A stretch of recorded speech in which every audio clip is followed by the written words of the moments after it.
Hello, कैसे हैं नितिन राजा जी आप? अरे शिवम जी, आपसे मुलाकात भी हो गई और आज आपका कॉल भी आ गया। हमारे तो भाग्य खुल गए। बोलिए ना सर। आपसे एक छोटा सा काम। हुक्म किया जाए मालिक।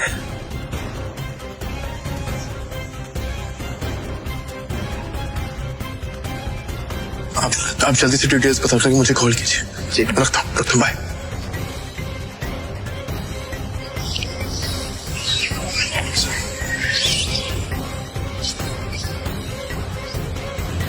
राजा काका, राजाडा ग्रुप और नारंग इंडस्ट्रीज का मर्जर कैसा रहेगा?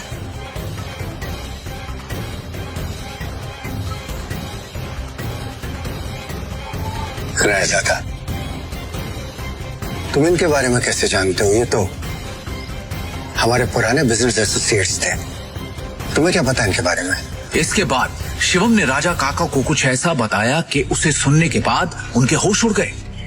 उन्होंने अपनी सिगरेट वापस रखी और शिवम को अपने साथ कॉन्फ्रेंस रूम ले गए।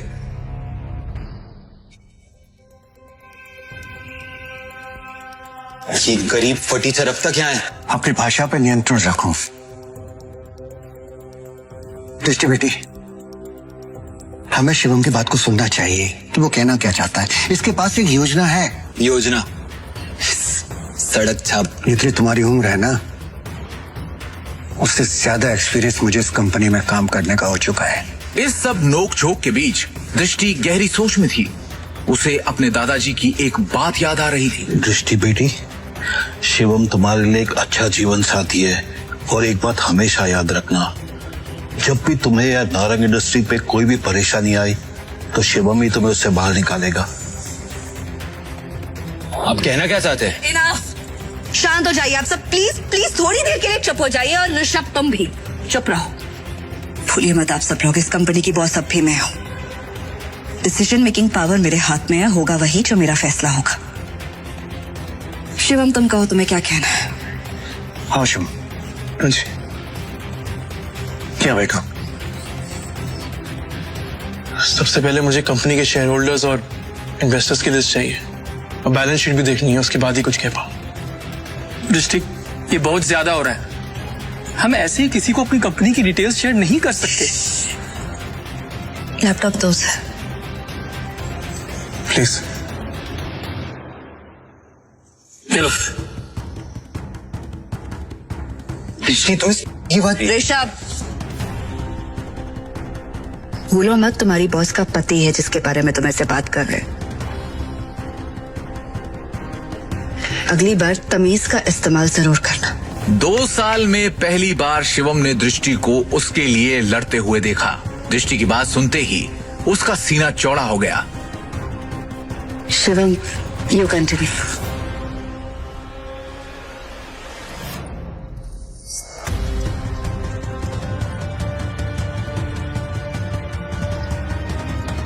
बैलेंस शीट की कुछ ट्रांजैक्शन पे मुझे शक है। इन्वेस्टर्स जिस तरह कंपनी छोड़ के जा रहे हैं उसका भी एक पैटर्न है। कुछ तो गड़बड़ है यहाँ पे। अरे क्या बकवास कर रहा है? कुछ भी बोल रहा है यार। हवा में बात करना बंद करो और ये बताओ कि गिरते शहर को कैसे रोके। हमें हमारे कंपनी से सारे शेयर बायबैक करने होंगे। सिंपल है। अरे वाह, एकदम शानदार और नया आइडिया तुम्हारा। तुम्हें क्या लगता है? अरे इसे क्या लगता है कि हम लोग ने इस बारे में सोचा नहीं होगा? शांत हो जाओ। शिवम, फंड्स कहाँ हैं हमारे पास? 1 मिनट दो मुझे, बस 1 मिनट। इतना कहकर शिवम ने अपने फोन से एक नंबर मिलाया और उसके बाद जो उसने फोन पर कहा उसे सुनकर सबके होश उड़ गए। ऋषभ और मोहित की आंखें फटी की फटी रह गई। मिस्टर टोकस, मेरी बात ध्यान से सुनिएगा। सबसे पहली बात, राजाडा ग्रुप से नारंग इंडस्ट्रीज को फौरन 500 करोड़ ट्रांसफर कीजिए। दूसरी बात, राजाडा ग्रुप और नारंग इंडस्ट्रीज के बीच में मर्जर अनाउंस कीजिए। और हाँ, आखिरी बात, कपूर इंडस्ट्रीज के सारे शेयर खरीद लीजिए जल्दी। दृष्टि शिवम की इतनी बड़ी बड़ी बातें सुनकर हैरान थी।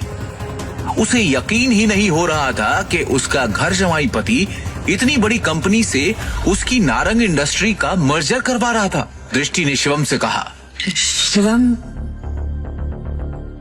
तुम हो कौन?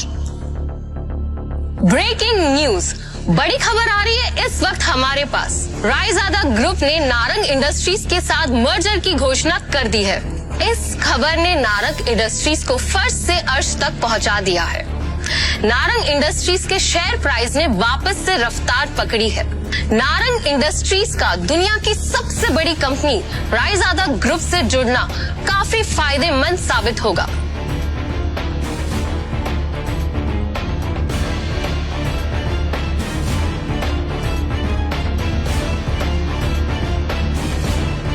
क्या दृष्टि को मिलेगा शिवम से अपने सवाल का जवाब? आखिर क्या राज छुपा है शिवम की असलियत के पीछे? रायजादा ग्रुप से शिवम का क्या रिश्ता है?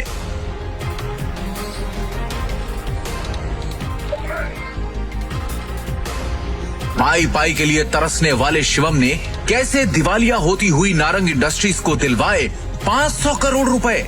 एक फटीचर इंसान ने कैसे देश की सबसे बड़ी कंपनी रायजादा ग्रुप से नारंग इंडस्ट्रीज का मर्जर करवाया? नारंग इंडस्ट्रीज के हाथ से टेंडर निकल जाने के पीछे क्या ऋषभ की कोई साजिश थी?